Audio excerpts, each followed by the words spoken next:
Hola! Què tal? Anem a parlar a continuació dels polinomis, el concepte, el grau d'un polinomi i com trobar el seu valor numèric.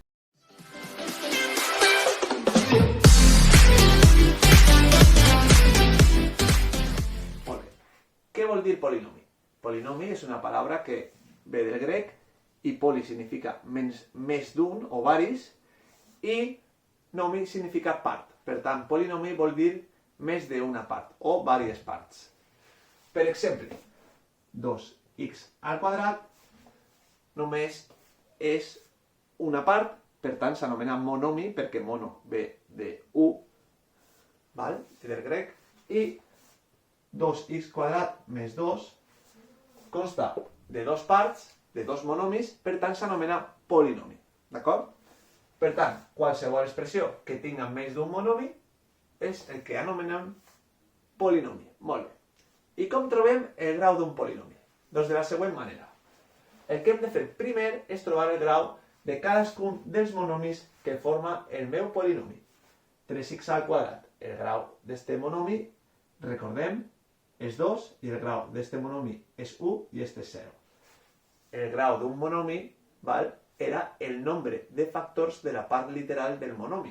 Per tant, la part literal d'este monomi és x al quadrat i x al quadrat és en realitat x per x, que té, per tant, dos factors. Per tant, el seu grau és 2. I ara, el grau del polinomi és el major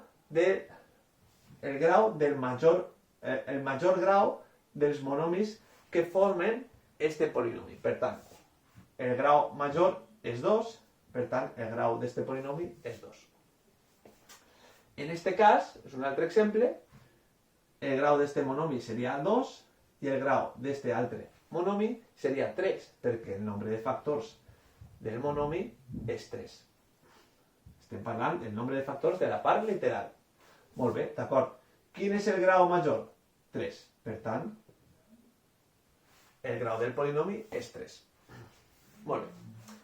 Per acabar, el valor numèric d'un polinomi.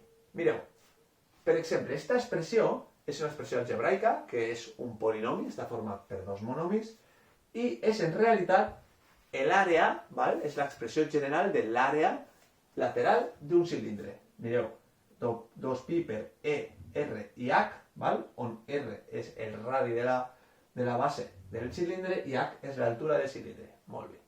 Doncs ara, què passa si jo dic no, però és que jo vull saber l'àrea lateral per a un cilindre que tinc així, que té una altura de 3 i un radi de 2. Molt bé. Doncs anem a particularitzar aquesta expressió general. D'acord? I el que farem és substituir la R i la H per estos dos valors que són el del meu cilindre. Llavors, el que farem és trobar el valor numèric d'este polinomi per a estos valors de R i de H. Entesos, és en realitat una particularització d'una expressió general. Molt bé. Per tant, 2pi, escric 2pi, i ara vaig a ficar el meu radi i la meva altura. El meu radi són 2, per tant escric un 2, i la meva altura és 3, per tant escric 3.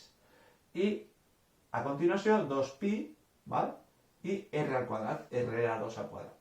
I ara, faig les operacions. 2 per 2, 4, per 3.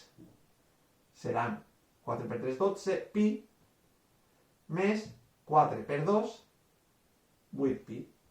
Total, tot això que me dona? 20pi. Ara agarraria la calculadora, pichi, quan són 20pi? Lo que siga. 63 i pico, molt bé. 63, molt bé. O lo que siga, molt bé. A continuació, anem a fer un exemple, diguem, del que vos trobareu normalment en els exercicis de classe. Trobeu, per favor, el valor numèric d'este polinomi per a x igual a 0. Doncs anem a fer el mateix. Anem a particularitzar esta expressió general que depèn d'una variable, que és la x, quan ixa x val 0. Doncs, quan valdrà este polinomi? Quan x val 0. El que fem és substituir la x per el 0. 3 per 0 al quadrat, perquè era 3x quadrat. Més, en lloc d'escriure 2 per x, escriuré 2 per 0. Més 2. I ara operem. 0 al quadrat és 0, per tant és 3 per 0, més 2 per 0, que era 0, però bueno, vaig a escriure tot. I ara ja, això seria 0 més 2, 2. Està entès, no?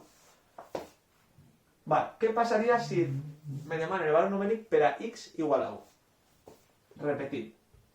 3, i ara en lloc d'escriure una x, escriuré un 1. 1 al quadrat, més, en lloc de 2 per x, 2 per 1, més 2. Molt bé. I això me quedarà 1 al quadrat és 1, per 3, 3.